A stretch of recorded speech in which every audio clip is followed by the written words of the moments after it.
Alright, so we will now get started here. This class is Missioning 101, Focus on War.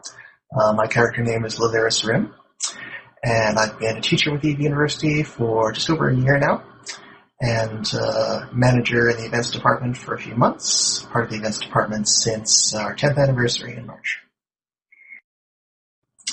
As far as events and activities, I like to focus on things like exploration. A lot of some folks call it care bearing. I call it generating assets that can be spent on funding PvP activities. That's just a colorful way to say I like shooting red crosses. So today we're talking about missioning with a focus on war and PvP. This is important for Eve University because we are constantly under war deck. That's no problem, Calvert. No worries there.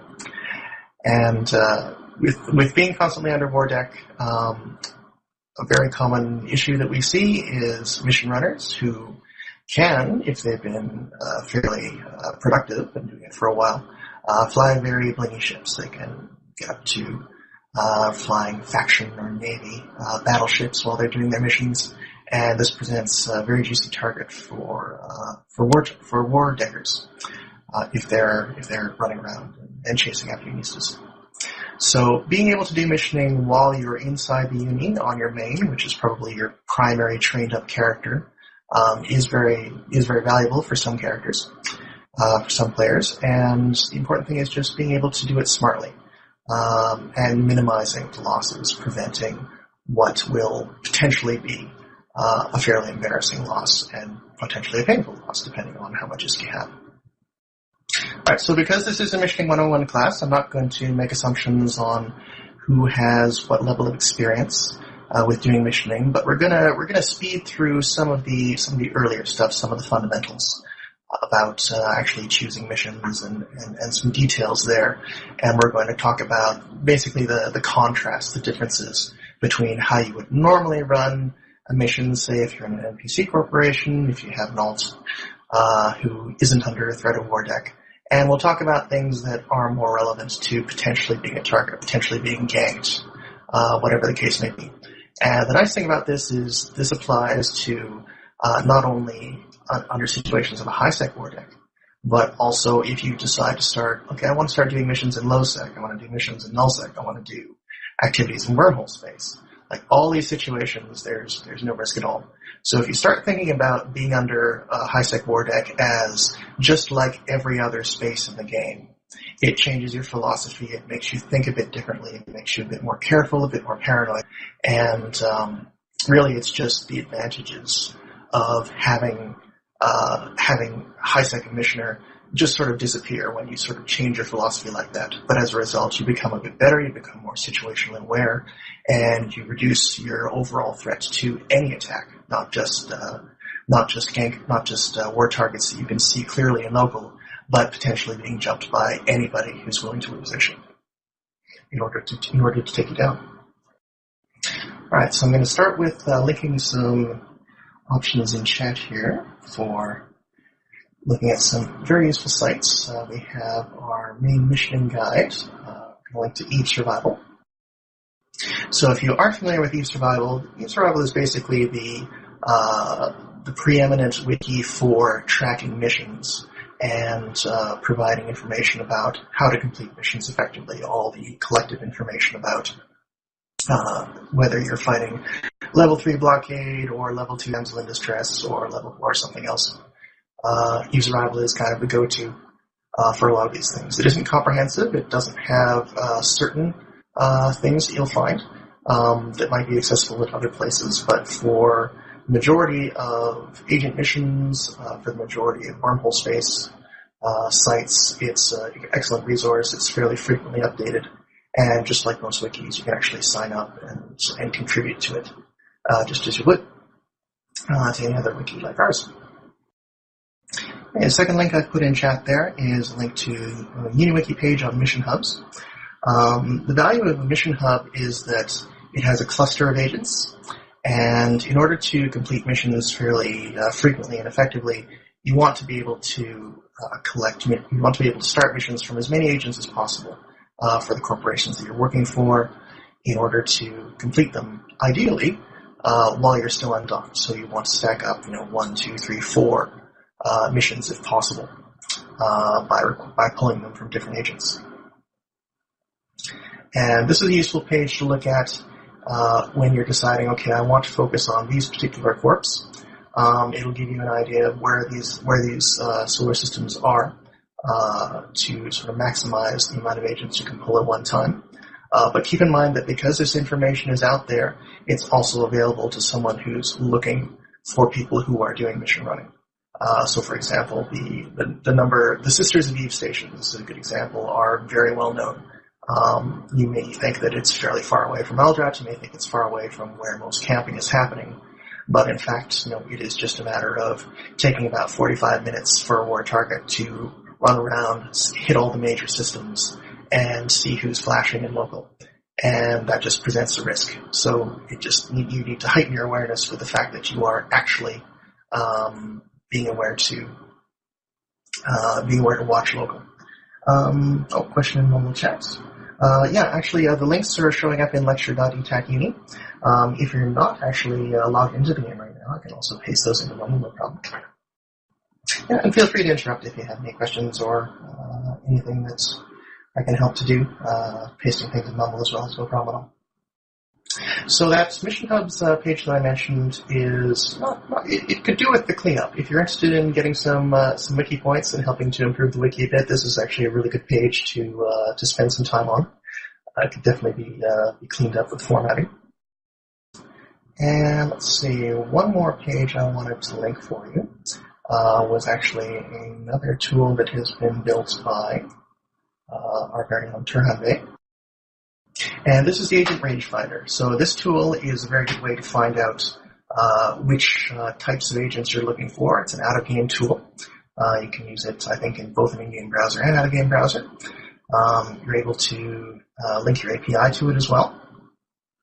And really, it's just it's a nice option to be able to say, okay, within these systems, you have these options. So if you're looking for potentially systems that are farther out of the way, if you want to avoid mission hubs, this is another tool to help you locate this. Now, if you don't want to go through all the trouble with a tool, you just want to use the in-game options to find out, okay, where can I find missions? That is a very simple process of just starting with linking a corporation. So just as an example, I happen to be docked at a Quaif station. So I'm just going to link the station here. That's a link I can't drop in Mumble, unfortunately. But essentially, I've just linked the Quaif company. And if you click on the Quaif company link, that'll pop up corporate information for an NPC corporation. And what you have here is just the standard tabs that relate to NPC corporations. There's description, there's attributes, there's settle systems, and there's agents. So the last few tabs, settle systems, agents, standings, and market activity, are all very useful in terms of finding out which agents you can speak to, where you might want to go to find out where you can actually start your mission. And this is an in-game tool to very easily see, all right, I want to find out, okay, I can go to these systems, it has these agents here, and then you can start using the in-game tools to find out, all right, I want to be somewhere a little bit out of the way, so it's less likely that someone will just happen across me. And Quaif has a fairly large number of agents, and what we're going to do after this is we're going to start using the actual agent finder tool, but this is just another way to have a look at it. It's a little bit faster than using the agent tool, I'd say, because all the information is right there. And the standings tab is also very useful for determining how high you are already or how high the corporation you're in, such as the university, is for the number of agents, the level of agents you can actually pull. And if you look towards the bottom of the corporation information, you'll see there's a button there are a couple buttons, one that says Show on Map, one that says Agent Finder. And if you just click the Agent Finder, that will automatically pop up the Agent Finder tool. The Agent Finder tool is also accessible in your Neocom under the Business menu. And depending on how the Agent Finder looks for you, you may see an option that just says Filter Options with a chevron pointing to the left. Just click on that and it'll pop open the sidebar. And you'll be able to see all the filter options. And this is why using Agent Finder takes a little bit more time to figure out, but it's much more powerful in terms of narrowing down which agents you want. So depending on how you approach it, you may have some aspects already filled in. So at this point, you're deciding, all right, which agents do I actually want to run, and where are they, and what access is available to me. So we're going to have a look at, if you've done the steps I've outlined, you should have an option for Quave Company on the left. And we're going to narrow down the agent type to, let's start with distribution. So we're going to look at distribution agents, and we're going to slide the agent level all the way to the left for one. And let's see where I am. I have quite a few options. I have about 4 pages of agents, and the closest ones I have are 5 and 6 jumps away. And I can see that those agents are located in 1.0 security systems and 0.6 security systems. So in terms of war targets, that doesn't matter at all, except in the case where the war target might have a fairly low security status, in which case they would have difficulty tracking you down in a 1.0 security system. But this is just an example of showing you, okay, these are the kinds of things I can think about if I'm going to be hunted. Question in the chat from Calric. Level 4 distribution missions, we need to be able to fly freighters. No, absolutely not. Regular T1 industrials should be fine. You may need some more advanced skills and modules in order to fit that. Depending on your skills, you may need to sacrifice your tank. Say if you're flying an armored freighter, armored industrial, you might need to sacrifice some of your potential tank in order to fit cargo extenders. But again, the distribution missions differ in the requirements that they have. And if you simply don't have the space available, you can try pulling a different one as well. And I'm going to be talking about the options that you have as far as distribution missions as well, in case you don't have the space or you simply don't want to risk taking the cargo where it needs to go. So there are options that way as well. We're talking about that once we get to breaking down which types of missions to talk about. Alright, so we're not concerned about, because we're assuming that we're going to be attacking any security space, we're not concerned about the type of security status level that the mission is in. Like I said, there's one exception where the war target may potentially be low enough that they would be under attack by the navies. Or the navies and the local police if they're in 1.0 system, but typically that's not something that war targets are dealing with. But it is one small consideration as far as choosing where you're actually missioning. Alright, so the Agent Finder is an excellent tool for that. Alright, so once you've decided what kind of agent you're looking at, deciding what kind of mission you want to do, you may think about, okay, well, how am I going to start choosing my ship type for this? And if you go to other mission classes, or if you ask for PB advice, a lot of the options are focused on doing self-rep ships. So, for example, you fit an armor repper or a shield booster, along with maximizing your resist profile as opposed to fitting a buffer tank. When you're fitting yourself for potential PvP situations, such as the threat of a war deck, such as the threat of low sector, null sector, wormhole space, you want to start changing your philosophy there just a little bit. So you want to think about, alright, can I fit a bigger buffer tank? Can I keep my resist high, and instead of fitting a ripper, can I buffer tank and spend time warping back and forth if I need to? Do I fit a different kind of ripper, like an ancillary ripper for sort of quick boosts if I need it, rather than something that's going to keep draining your capacitor? So the philosophy for doing missions from a PvP aspect is, again, to think about what's going to happen with sudden conflict. And in that case, you potentially want a larger buffer. You potentially want a way to survive long enough, not for Concord to arrive, because of course it's going to be a war target that's not affected by it. But you want to think about, okay, I've got this ship that's maximized for damage as well, and what's going to happen? Well, probably I'm going to get neuted out by another player. So you want to have buffer that will compensate rather than being dependent on your capacitor for regenerating your armor. Another question from Calric in the chat. What level security missions would I need to start fitting E-War? Or is it worth using an E-War drone? That is a question specifically for if you're asking about PvE options, if you're talking about fighting NPCs. Generally, E-War drones are not useful except for the case of ECM. The trained E-War drone qualifies as every kind, including stasis web of fires, including target painters and all that. Generally, ECM drones are the only ones that are considered any useful. That is typically not useful for fighting NPCs. That is more valuable for if you're going to get jumped, if you're going to be attacked by especially a single target, single war target, or someone who's coming into your site and trying to attack you. You would definitely benefit from having ECM drones in those situations. But if you're just fighting NPCs, usually E-War modules are more useful.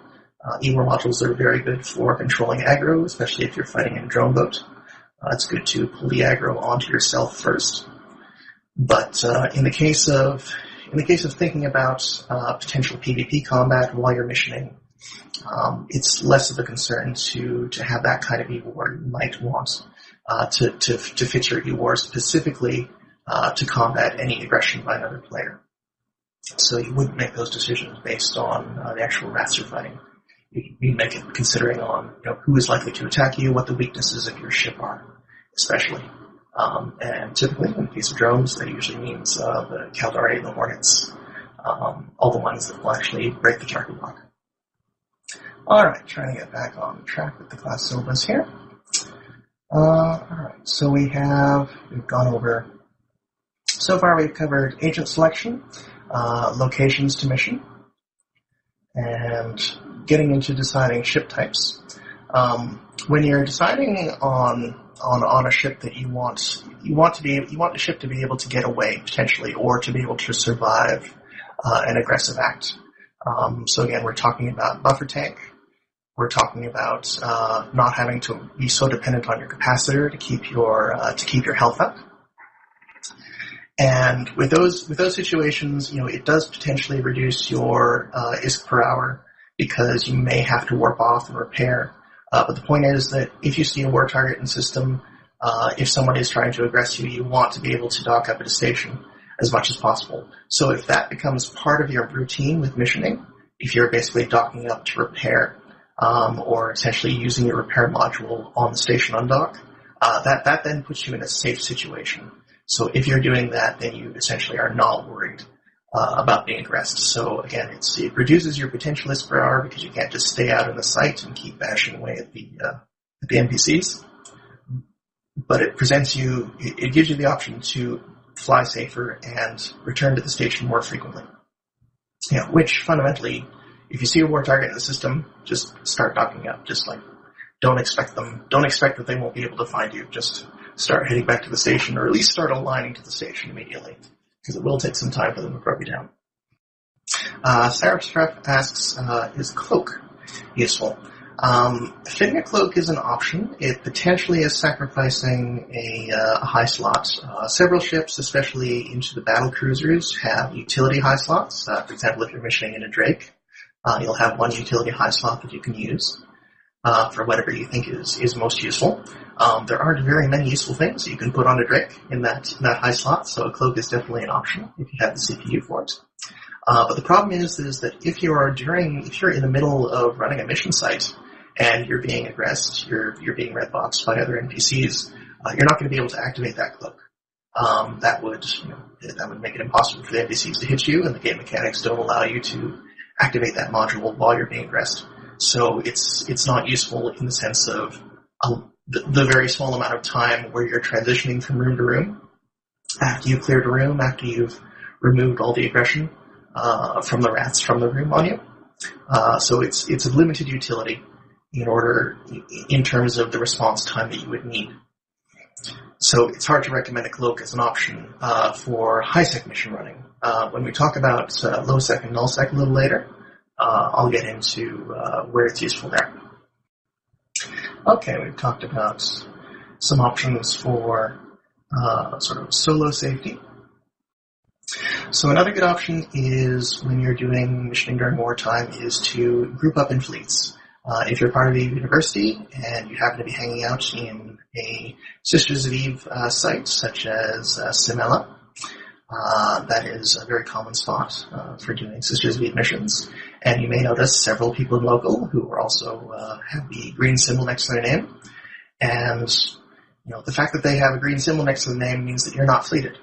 So it's a very good idea to ask them, okay, hey, we might be at risk of war targets. Why don't we fleet up and do things? Because at that point, you then have a separate private channel that people can chat with. They're able to work to you if you need any help at all. And it's a very good, safe way to do things. And one of the aspects of doing missions in fleets is that you have the potential to share rewards. And that's just something that you should have a conversation about, whether or not you want to actually share those rewards or work together. Whatever you decide on at the time is fine. But the point is that you're primarily doing it for safety. And in about half an hour when we start the group, the fleet missioning class, that will be the option where we're talking about how you would split rewards and the reasons you would do that.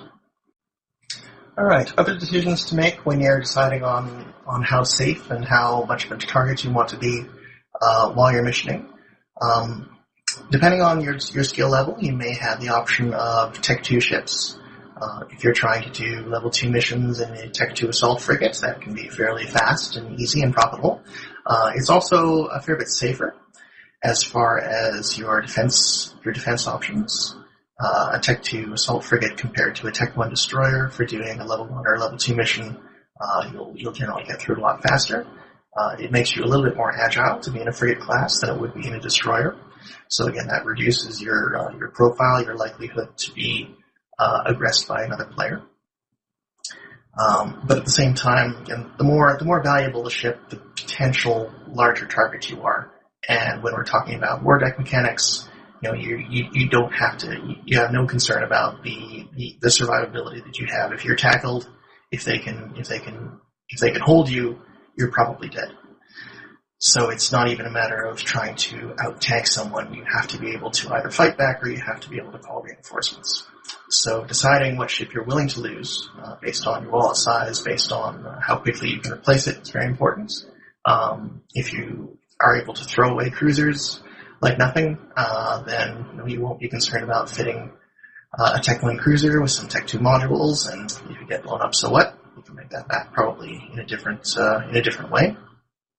But again, it's making decisions on how expensive is what you're flying, how quickly can you replace it, considering that someone is looking for you.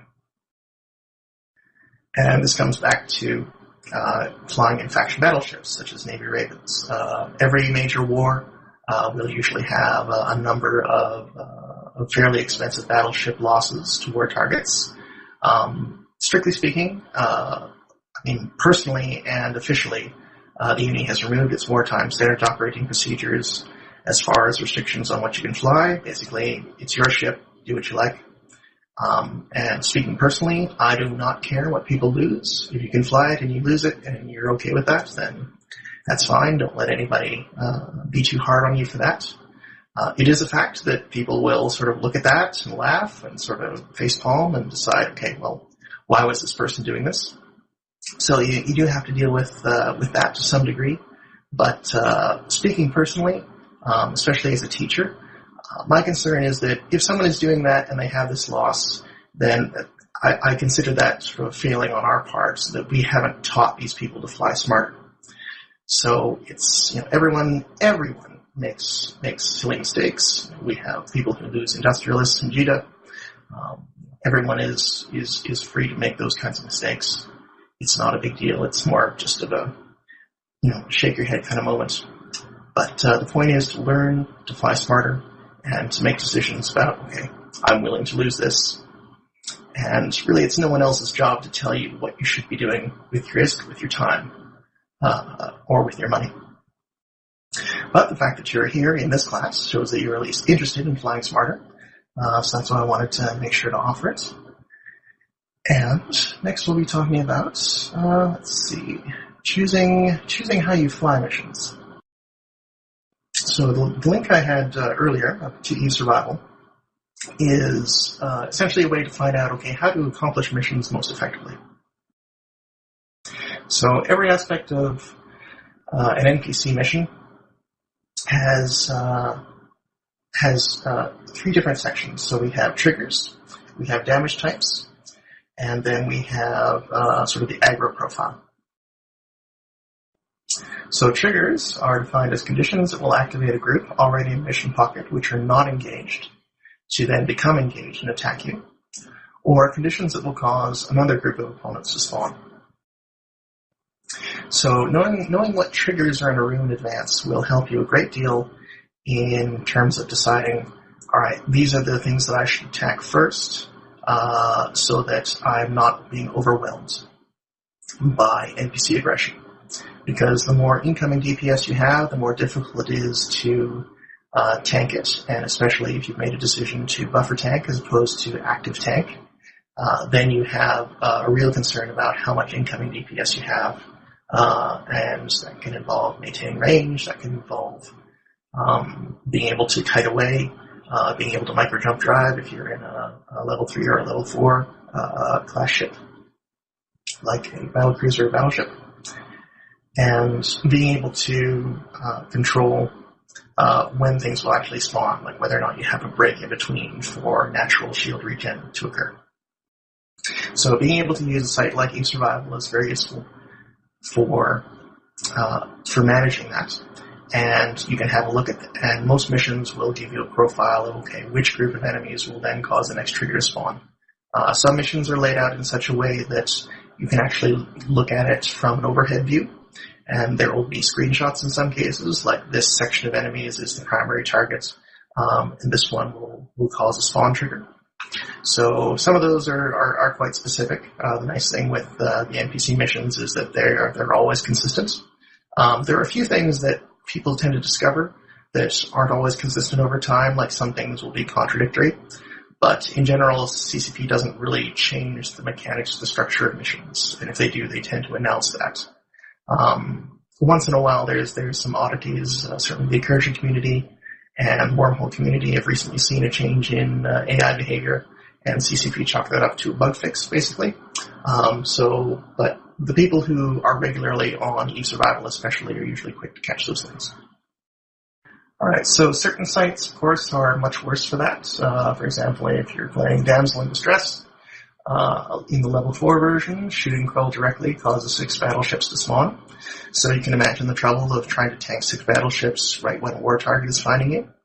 So again, sort of controlling that aggro and changing and basically maintaining control of the mission and determining when things will start to aggress you is really where the expertise comes in.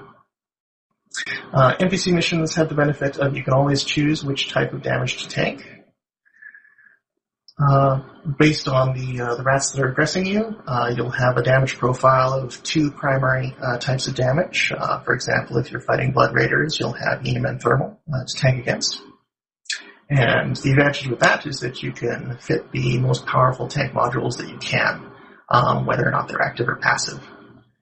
Now, the question is, if you're attacking a Blood Raider, and you have someone who warps in and they're a Minotaur ship, war target in a Minotaur ship or even a missile ship can attack you with any damage profile at all that they choose. So then the question becomes, do you want to be fitting specifically for the resist of the mission, or do you want to have a more general option? And this is where having a slightly a mixed profile.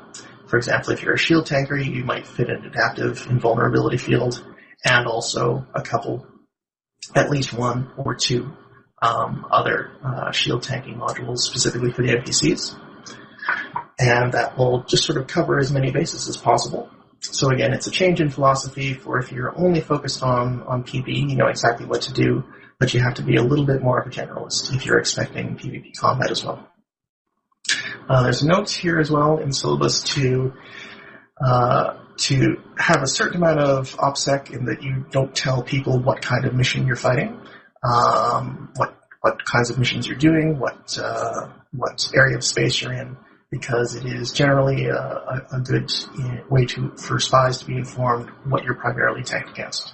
So again, this is where the concept of spreading out your tank a little bit better, so that you can cope with surprises is a bit better. But try not to be loose about talking about where you are. Try to keep those discussions to private fleets if possible, and try to speak in general terms. Like, for example, if you're in Genesis, you could be missioning for Sisters of Eve, so it's not a guarantee that you're fighting one particular kind of mission rat.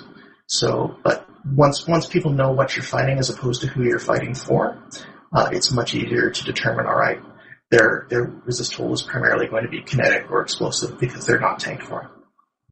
All right, Calvert has another question. When I first started, I never really took notice how certain missions affect faction standings. Trying to figure out where I went wrong. Is my security status low because I did a mission for Mortar's Legion? Just for clarity's sake, security status is completely different from faction standings. Security status will always increase the more red crosses you shoot. Basically, if you're shooting a red cross, you can be guaranteed that your security status is going up. For faction standings, there are two aspects of faction standings which we can get into. There is direct, which is based on what you're actually aggressing, who you're actually attacking, and there's derived, which is any corporation who has a derived standing, such as, for example, if you're fighting Kaldari, Kaldari and Amar are allied. So while you're fighting Kaldari, your Amar standings will also take a reduced hit because they're technically allies in the game. So you'll start to see faction standings drop from those situations as well. And usually what people advise is to always deny missions where you're shooting a particular faction as opposed to a pirate. Does that cover your question, Kalak? Alright, getting back to mission techniques. Again, if you're an experienced mission runner, you'll be familiar with the term blitzing. And blitzing is a way to actually focus on the triggers, focus on the mission objectives that will complete the mission as quickly as possible. In order to do this, it normally involves activating all the triggers. It involves being in a very fast ship who can tank a lot of incoming DPS, but not necessarily for very long. So the point is to attack and escape as soon as possible. This is usually a very dangerous situation when you're potentially under threat of PvP. It can be, if your skills are low, it can be very difficult and there's no risk to PvP at all, just because of the potential incoming damage there can be, especially in a level 4 mission. So if you're very confident in your skills, if you're experienced enough to the point where you're well beyond needing a missioning 101 class, if you're at that point, you can start thinking about blitzing in order to complete missions as quickly as possible, sort of maximize your LP rewards. You're reducing the bounties that you have in system, but you're maximizing your agent rewards. But even so, it's better not to do that while during war, because if you get down to half or 1/4 armor, you may be in a situation where you can still safely warp out until the point that another player comes on grid and warp scrambles you. And at that point, they may not even need to attack you. It may just be the incoming NPC damage, and all their aggro is focused on you. They're not going to immediately switch to the war target just because they're on grid. So, as an example here, if you're doing Damsel in Distress, if you're trying to blitz that, it'll activate 19 enemies to come at you all at once. So this is a case where even a scout ship of a war targets may be able to get you destroyed if you're trying to blitz as well, because all they have to do is hold you long enough for the NPCs to burn you down. They may not need to do anything. So again, you can't be quite sure who's going to be the agent of your bots. And thanks, Lord, for linking the Absolute. Alright, and another aspect is the aggro profile of a room. So relating to triggers, relating to blitzing, is being able to control aggro. So if you're a drone boat fighter, you'll be very familiar with how NPC rats will attack your drones versus how they'll attack you.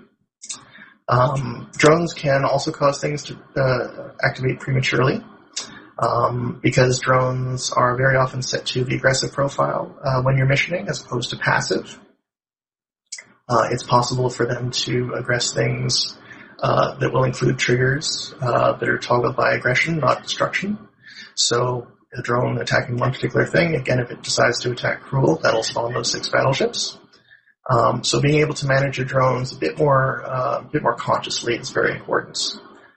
Setting them to passive, returning them to your orbit or to your drone bay, just to make sure that they're not doing what you don't want them to do. So to be in complete control of the room, of the mission, and of your potential aggro, you really do need to be maintaining your drones quite actively. There's a note in the syllabus that drones can also cause certain triggers even if they're launched. Having drones on grid, essentially, that sort of represents additional player activity, and some missions may be coded to trigger that. You can read more about that in the individual profile of the survival. And of course, if you're fighting with a bunch of drones that have been aggressed, your drones are weaker, and it's also possible for a war target to potentially attack your drones first and remove essentially all the DPS or even all the jamming ability that you have. In terms of controlling drone aggression, there's a general rule that a ship that is 2 class sizes above your drone will not target them. So, for example, if you're fighting with hobgoblins, it's going to be the case that battlecruiser and battleships will not attack them directly. But in the case of sentries, and especially if you're using medium drones overall, it's possible for pretty well anything to attack those. And because the higher level of drone you use, it's going to be slower and more easily targeted. So depending on your drone skills, you may have a lot more to manage, and you might want to focus on either staying away, so keeping at range and kiting, using speed tank, which would involve potentially not using sentry drones, because if they're separated from your ship, you're not able to recall them. They're going to get destroyed fairly quickly. And knowing the types of NPCs that you're actually fighting, whether or not they're what are called elite NPCs, will determine their aggression profile as well. There's quite a few good dev blogs on how AI aggression works. If you Google some options for AI behavior in EVE, you'll find quite a few good articles. I don't believe that that's changed in the past year, but it is something that, like I mentioned before, the incursion community and wormholes had a behavioral change. So it is important to make sure that you're reading fairly current information about how NPC AI is going to behave. And one of the last options is whether or not you choose to do a bonus room in a mission. The example given is Angel Extravaganza 4. If anyone wants to link the Angel Extravaganza page, that'd be great. Fairly few missions have bonus rooms. They are a great source of income. They have a lot more ships. They have great bounties. They are rare drops as well. They do happen to provide an extra level of protection, because in order to get into a bonus room, they need to have a item key. For example, an Angel Diamond tag in the case of Extravaganza. It is always possible for someone who is hunting mission runners to be able to have all those tags in their cargo. There's a fairly small list of them. It's possible for them to have them all. And if they're, again, because the profiles of what rats and what rooms and what gates are called, it is possible for someone to deduce if they warp into your mission pocket. It is possible for them to figure out where they are, and they will know if they have the correct key with them. So it's just an extra layer in that it'll take extra time for them to get to you, and there is a likely as not chance that they'll be able to get into the bonus room to find you. And if they do get into that bonus room to find you, chances are you're going to be in bad shape, because it has a heavy level of aggression. So whether or not you want to actually take that risk for the reward again, is up to what you're willing to lose if you think that you're being hunted. The one advantage you have here is because it will take so long for them to get to you, you have a fairly large amount of time for someone, for a war target to actually show up in local for the point that you're ready to warp off. So again, just always be watching local, always be willing to warp back to station. In those cases, be very mindful of what your health level is at. All right, just finishing up last few points here. So again, we talked about missioning and war with fleets. If you're not familiar with creating fleets, it's very easy to create a fleet with yourself. Just right-click your own name in a chat list and form fleet with yourself. This will allow you to set up a advert. And an advert is found through the Fleet Finder. You can adjust some settings so that it's only available to court members, to alliance members, to people with standing. It's also possible for you to invite, as the boss, for you, the boss of a fleet, it's possible for you to invite anyone that you wish.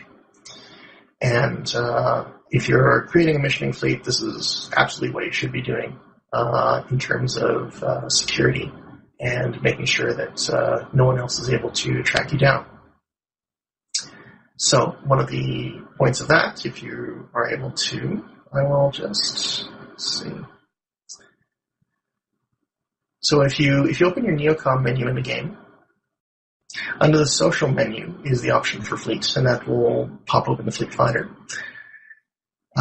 So if you don't happen to be in a fleet, you'll be able to at least browse through Fleet Finder, and you'll see a column that says location. Most often it'll say unknown, and that is governed by a little checkbox that basically says hide location in advert. And that's also just a general rule of thumb, the safest way to go, because otherwise it will show to everyone the location, the solar system that the fleet boss is in. So generally, it's just a matter of OPSEC. So like any standing PvP fleet, generally doesn't talk about where it is except within the fleet. You should treat your missioning exactly the same way. It's also a good option to be in a fleet by yourself if you have no one else to mission to, because it makes it impossible for anyone else to actually invite you to the fleet. A message will come back to them saying that you can't actually be invited. And then this denies them intelligence that you're flying by yourself. So in that case, it's useful for letting them know that, okay, well, this person might be missioning, but they might be with friends. And depending on if they're actually, depending on how many people are in local, this may or may not tell someone, okay, they're either with Unistas or maybe they're with alts. But either way, it lets them know that there's potentially more threat to aggressing anyone. There are lots of tutorials on the wiki as well for actually forming fleets properly, and just guidelines for how to do that to be as safe as possible. Another good option is to always require approval, because then you can see names in advance of who wants to apply. So this is also helpful, again, for cases of spies or for cases of which can certainly happen. So setting approvals required is a nice option. And I'm going to skip over sort of the fleet types until the next class, which will be starting in about 10-15 minutes. Those are generally Spider and Locust, so that sort of determines how you as a group are doing missions. Other guidelines for just making sure that you're easily watching local. If you're in a busy system like Osmond, you're going to have a lot of people in local. It's somewhat difficult to see who's coming in or coming out. There's a few things you can do. You can actually select all the characters in local. You can click it and click Shift-A or Control-A. What that'll do is that'll highlight every name in the list. And then what happens is, as new people enter the system, they won't be selected. And that will persist as long as you're in the system. And as long as you don't change focus back to the local window. So it's a good way to see, okay, last time I looked, okay, all these people were there. And now I've looked, oh, there's 2 more people, and oh, there's a red flashing star, and oh, I better dock up. So that's a very useful trick to minimize how much time you need to spend at local or scroll through local, especially if it's long. And again, the quieter the system you're in, just the easier it is to deal with. Usually the recommendation is to have local as basically a very tall, very thin window off to the side of your screen. Then you can just focus on the names and not on the context. It's a bit challenging when you're missioning because so many mission prompts and conversations actually happen in the local window. They're not typically important, but usually it's something that you may find yourself missing if you're used to seeing it. I believe CCP is making some changes in the Phoebe patch to improve a lot of what the missioning UI is doing. So it should become a fair bit easier to be able to concentrate your attention on your main HUD in the top left, where it's going to tell you, okay, you've made this progress, you need to obtain this, your mission is complete now. So I think we'll have less reliance on actual sort of the flavor text that comes up in local, and that'll be a big improvement for security. Other ways, again, if you're really attached to your rattlesnake, if you really love your Raven Navy issue, and you really want to be thorough about doing your intelligence about where you are, you can use .lan, you can use the in-game map to determine sort of activity. Find out traffic jumps in the last 24 hours, 48 hours, ships killed, pods killed. All these kinds of stats are there. Active pilots in system, corp mates in system. Keep in mind that anyone who has a spy in the E-UNI is able to load up that, show all corp members in space on the in-game map, and they're able to see, okay, well, there's 3 people in this known missioning hub, so I'm going to check there. So again, you just need to be aware that all these tools exist for you, and they exist for the people who are trying to find you.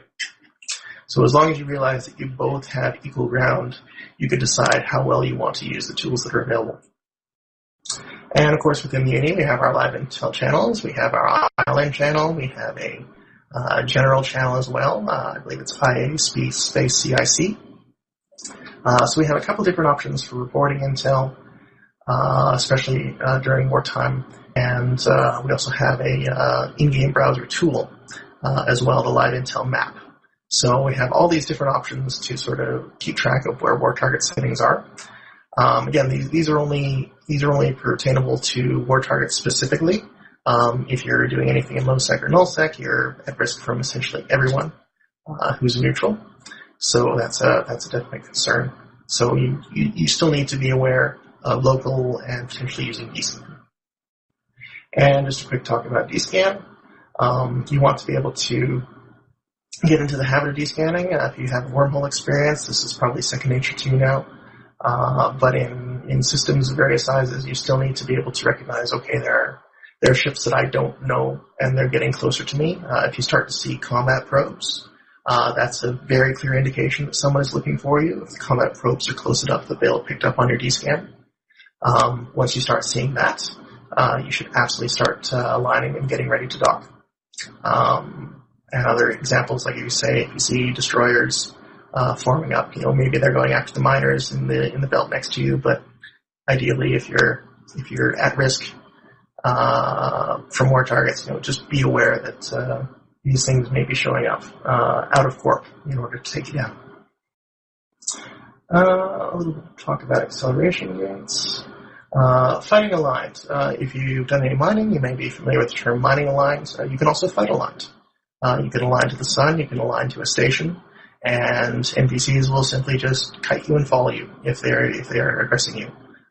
So whether or not you're in any kind of risk, if you're concerned about that you have a buffer tank, you don't have an active tank, and you want to be able to warp away, just simply fighting a line to the station you want to warp to just makes it that much easier to get out, assuming you're not scrambled by any rats. The number of rats that will scramble is very, very small.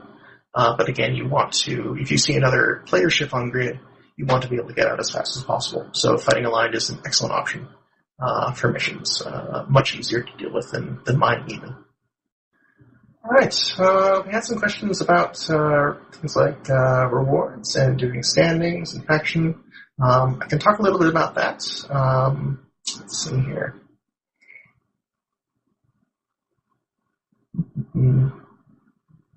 I think I'll just take a quick break if there are any questions before we wrap up this particular class and slide right into the next one. I'll watch Mumble Chat as well as the lecture.e-uni if you have any questions to ask. Just putting an Alliance advert up for the next class coming up.